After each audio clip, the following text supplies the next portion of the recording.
Hey, my name is Brandon Bakei from Engage Small, and today is day 4 of our week of engagement. And day 4 is creatives. This could be someone who does graphic design, video editing, motion design, like myself. It could be a writer. It could be someone who does fine arts, a photographer. It's a pretty big catch-all. A lot of times these people refer to themselves as freelancers, but they still are small business owners, even if they freelance. But if you don't know anything about Engage Small or the Week of Engagement, basically Engage Small is just a hashtag where you tag your favorite businesses and add the hashtag Engage Small. Today we're focusing on creatives, and that's what the Week of Engagement is. We focus on a different sector every single day, and we just try to tag our favorite businesses and lift them up in a way that is free and quite simple. And I hope you participate. But today, like I said 100 times, is all about creatives. So we're going to be chatting with Johnny Wu of Media Design Imaging.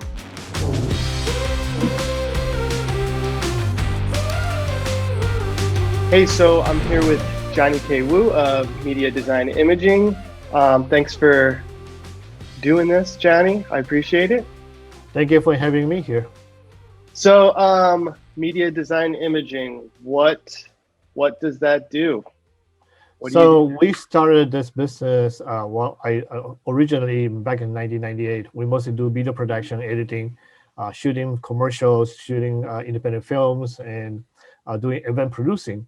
But then my partner back then, he just couldn't take it anymore, so he left. So I took it over and continue on the journey. We do a lot of small businesses, do nonprofit organization projects for them. And then we use independent filmmaking as a way to challenge ourselves to become better filmmakers and better videographers. So that's been very successful. We also do a lot of event producing. I've been producing events for 35 years. So that should come very naturally in understanding how to organize and make it work. So you've been doing this since, you said 1992? Is that what you said? 98. 98. 22 years so you were doing this on the side from a full-time Originally was on the job, or- side as a part-time Yeah. business. I was working as an IT guy for a server engineering firm. And then we started this in as a part-time basis. And in 2007, I went to full-time.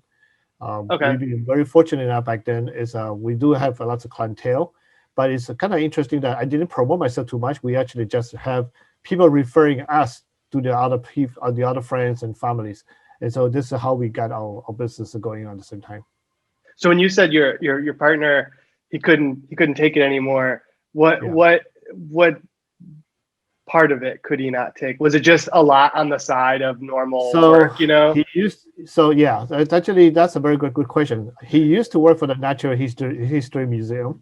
So Okay. He's doing the same thing, photography. So when he get home, we're still doing photography, video production. He just took it too much. He feel like he just had no breaks. So That's exactly.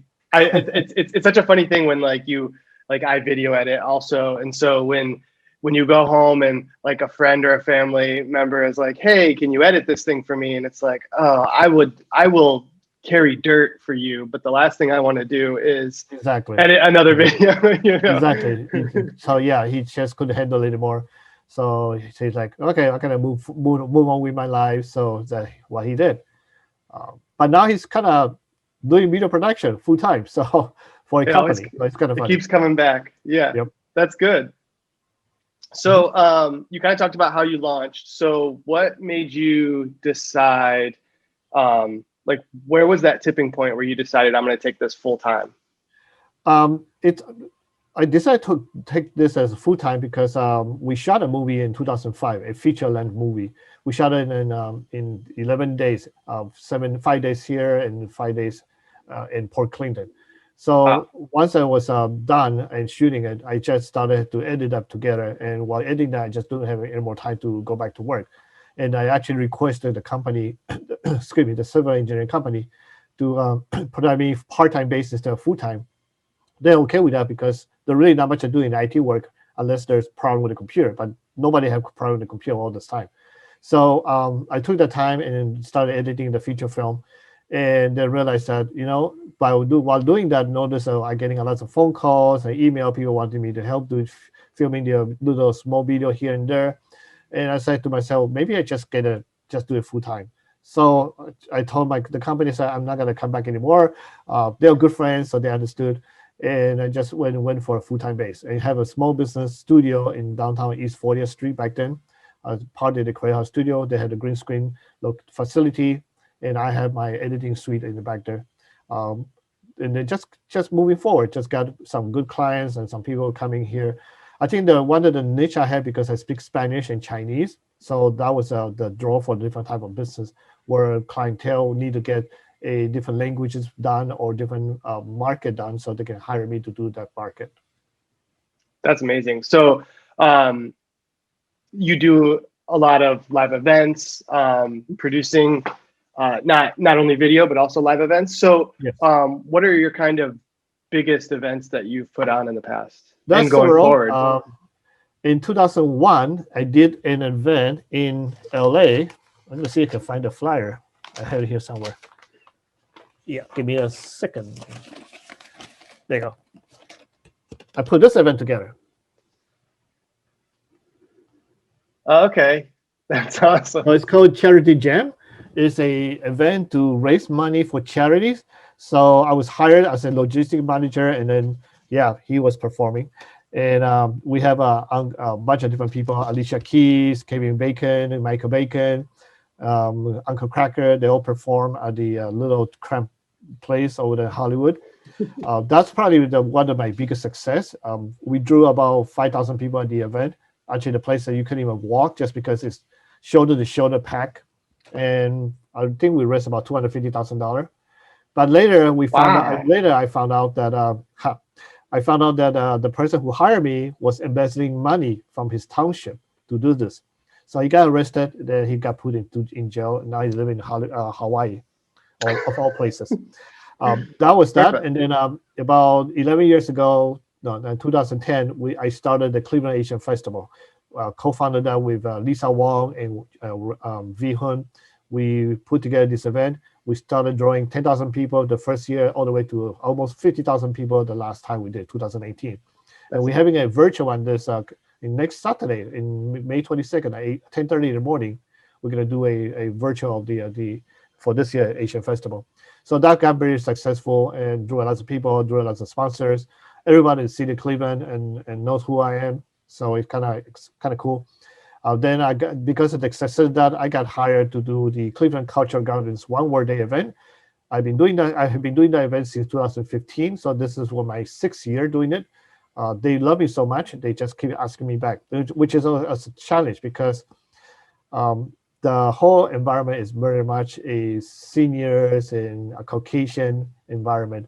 So getting to me as the Chinese American into the involvement as one of the producer, actually the producer of the event, was very challenging. I tried to convince them and prove that I can do it, and they actually love me. I don't know why, and make it happen. And every year they keep asking me to come back and doing it. So I guess I did a good job.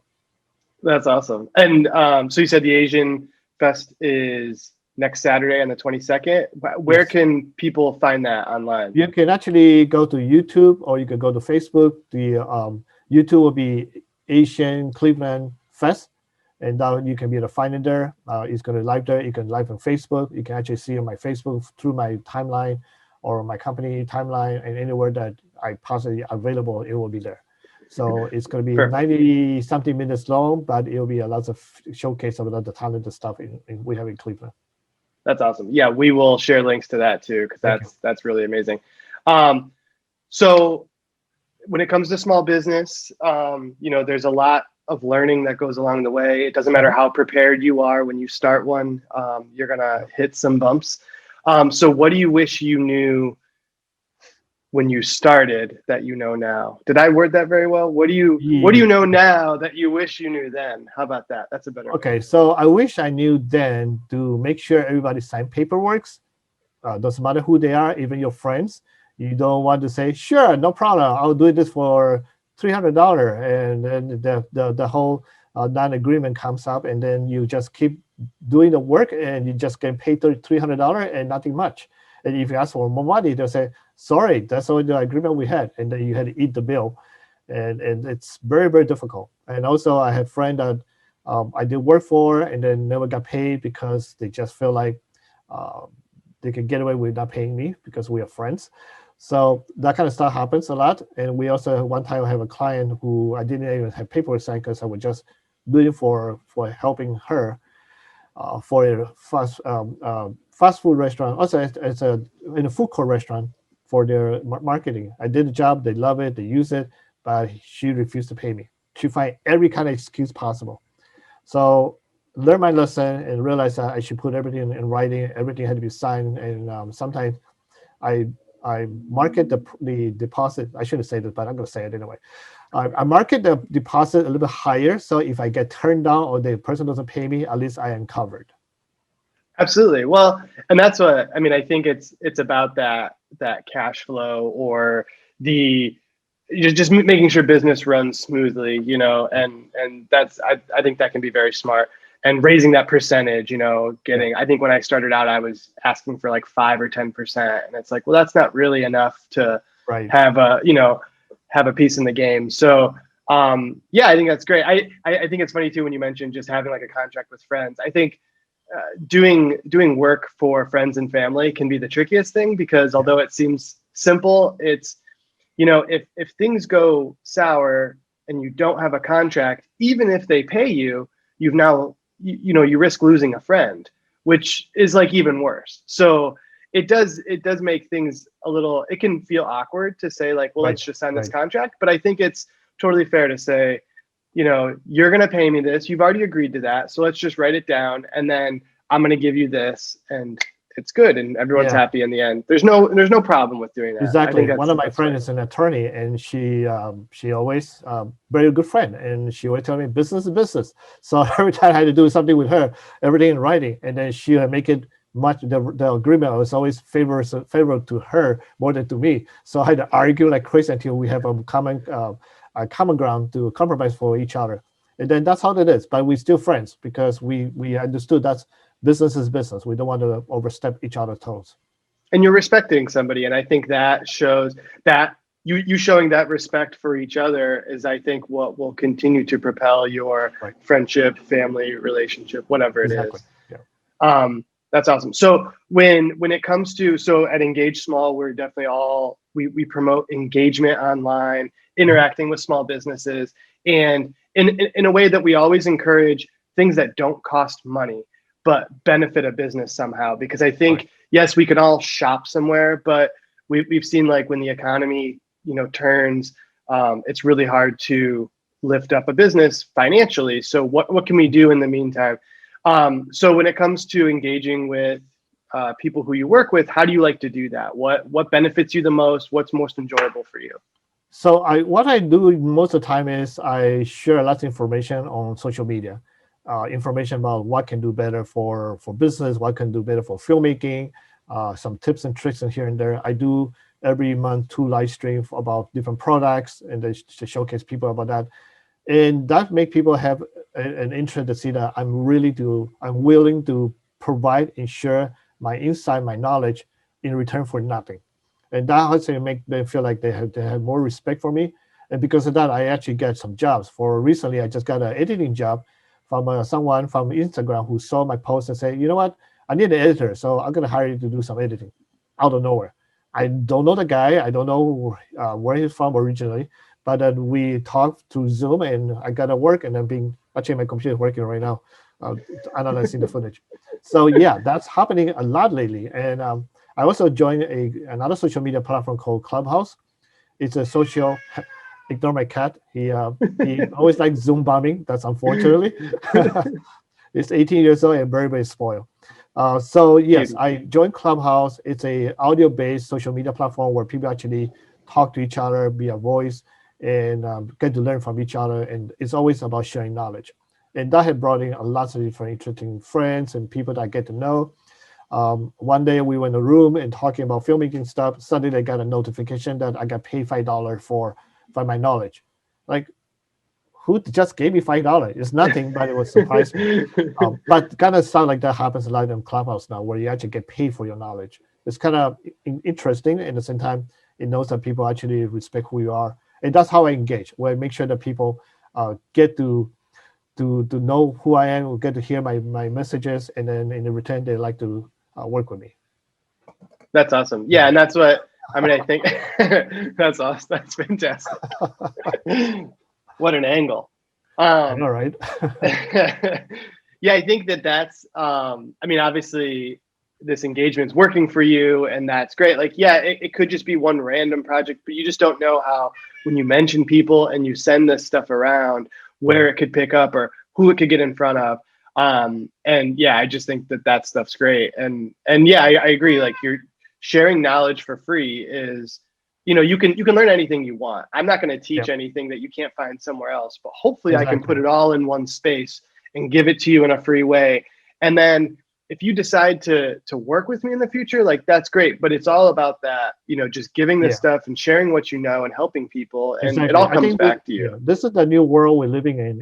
In with the digital media, it's so big, and the internet is so widely used. Sharing information, sharing knowledge, it's, let's say, some way to engage people now more than used to be. Used to be you trying to sell a product, you're trying to sell a benefit that the client wants, but now it's about sharing the information. When they realize, okay, this person has enough knowledge, it's willing to share. That means he have a better customer service and provider. Maybe I want to connect with that person more and get to know the person more, and do business together. Right. Yeah. And it's, I think everyone's afraid that, like, a freelancer or some small business, they might not know what they're doing. They might not be able to handle your project. They might disappear after I give Yeah. them a deposit. And I think creating this awareness of, I'm here, I'm knowledgeable, I've been doing this, I'm a professional.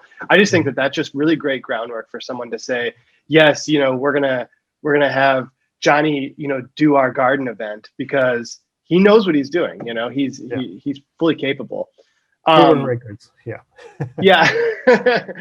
So I know we're kind of running a little long. I wanted to also touch really quick on, I know that you've become, I can't remember what it's called, like a COVID COVID compliant guy, officer. COVID compliant officer. So Yeah. a CCO. What is that? The reason I'm asking is, I know that this whole industry was shut down during, Hmm. the pandemic, Right. and a lot of people, you could kind of sit idly by and wait for it to reopen because eventually it will. But you did something a little different. So Yeah. explain So the COVID compliant. a COVID compliant officer is a person who's in charge of make sure that the client or the production or anywhere you have you've been hired to do the work, that to comply with the current safety guidelines through the CDC and City of Cleveland, or state, wherever you at. And that's a very important process, because nowadays when you do some kind of work for anybody, in location and event and video production, people always worry about safety, and and whether we accidentally get COVID or not. So this kind of an officer job is to maintain the process and make sure the company itself follow through the guideline correctly, and there's no overstepping less work, and then people are just be responsible with it. And that's got a very important role for it. And I did not. I was almost got tired of doing the NFL draft day over the Browns, because they Yeah. needed a whole bunch of COVID compliant officers. But I didn't want to be in crowd, so I told them no. I still have fear, even though I'm a compliant officer. I have fear that I will bring that COVID into my circle of friends who hasn't been vaccinated. And so that's Sure. something that I'm always going to be watch out for. And so that's the reason why I hardly go to crowd places. But the job of the COVID compliance officer, for example, the Cleveland Cultural Gardens event, a one-way day event, August 29, I'm going to make sure that we comply with the safetyness guidelines that's set. We also make sure that, let's say we had to use shuttle services to pick people up from the parking lot to take them to the location. We're going to make sure that we have volunteers to wipe up every seat that's possible every time they have loading and unloading participants. So that is something we got to watch out for. We have to make sure that there's signage all over the places. We have to make sure that everybody following the order and wearing masks throughout the whole event. If anybody is not wearing a mask and not eating or drinking, we're going to make sure that they are aware of that. They should do that as much as can. We're going to make sure that there's hand sanitizers, washing porta potties available for people to clean, to wash their hands. And if people sit on the chairs, and after a certain time, we have to make sure that we wipe clean the chairs. So this way, the next person still would not have to worry about contacting anything. So That's that's awesome. the job Yeah. of the officer. It's really, I didn't even know that that was a thing until you had mentioned it before. And Yeah. I'm like, of course that's a thing. And that's great. And it's really great that there's this proactive approach. It's not just, oh, well, someone's going to read this thing. It's like, no, these are trained people, Right. to do that. Yeah, it's fantastic. It kind of makes me just even more, just I feel even better about going to these events, knowing that Exactly. there's people there it's not just that they did something, it's that they have people who are in charge of that, which is Yeah. really, I think Yeah, that's it's kind of powerful. interesting. When we are applying for volunteers, asking for volunteer to help out the event, we have people asking, so what are your safety protocols?